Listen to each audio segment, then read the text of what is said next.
gapai kemuliaan, kemuliaan bulan Ramadan. Mari menggapai kemuliaan bulan Ramadan.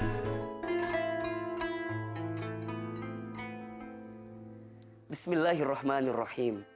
Assalamualaikum warahmatullahi wabarakatuh.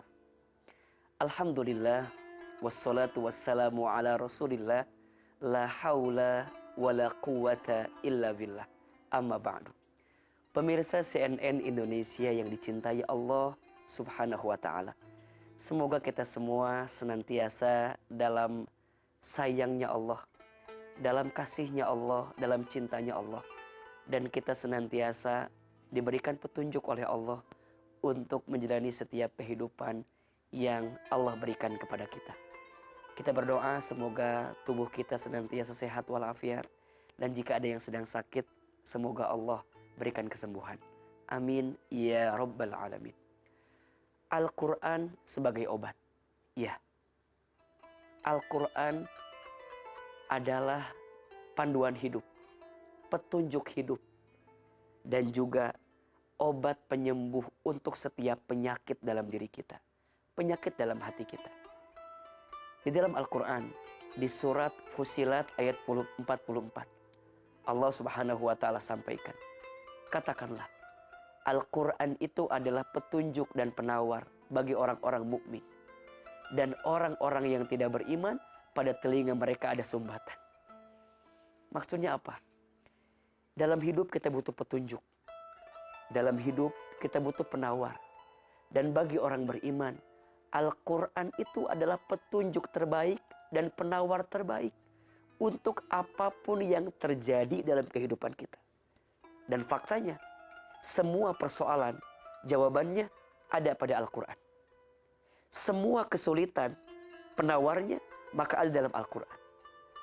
Di dalam ayat yang lain, di surat Al-Isra ayat 82, Allah subhanahu wa ta'ala sampaikan kepada kita, A'udzubillahi minasyaitonir rajim, wa nunazzilu minal qur'ani ma huwa shifaa'u wa rahmah lil mu'minin. Dan kami turunkan dari Al-Quran suatu yang menjadi penawar dan rahmat bagi orang-orang yang beriman. Wala yazidud dhalimina illa khasara. Dan Al-Quran itu tidaklah menambah kepada orang-orang yang zalim selain kerugian. Masya Allah. Beruntunglah orang yang dekat dengan Al-Quran.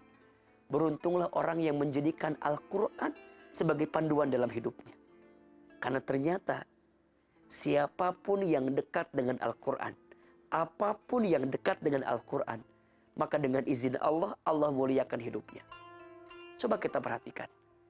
Bulan yang menjadi bulan diturunkannya Al-Quran, maka menjadi bulan yang paling mulia, yakni bulan suci Ramadan. Malam yang menjadi malam diturunkannya Al-Quran, maka menjadi malam yang paling mulia, Lailatul Qadar. Manusia yang kepadanya diberikan wahyu Al-Quran, maka menjadi manusia yang paling mulia, Rasulullah Muhammad sallallahu alaihi wasallam. Malaikat yang bertugas menyampaikan wahyu Al-Quran, maka menjadi pemimpinnya para malaikat, malaikat Jibril alaihissalam. Kota yang menjadi tempat diturunkannya Al-Quran, maka menjadi kota yang paling mulia di dunia, Makkah dan Madinah. Ternyata apapun, siapapun yang dekat dengan Al-Quran, maka Allah muliakan hidupnya. Lantas, seperti apa kita menjadikan Al-Quran sehingga menjadi obat untuk kehidupan kita? Ada 4 interaksi kita dengan Al-Quran yang harus dihadirkan. Yang pertama, sering mendengarkan Al-Quran. Masya Allah. Al-Quran yang dibacakan menjadi rahmat. Al-Quran yang dibacakan menjadi penenang untuk hidup kita. Maka Nabi SAW itu punya kebiasaan. Apa? Mengistirahatkan hatinya dengan mendengarkan lantunan ayat suci Al-Quran. Beliau seringkali meminta para sahabat untuk membacakan Al-Quran, dan beliau menyimaknya.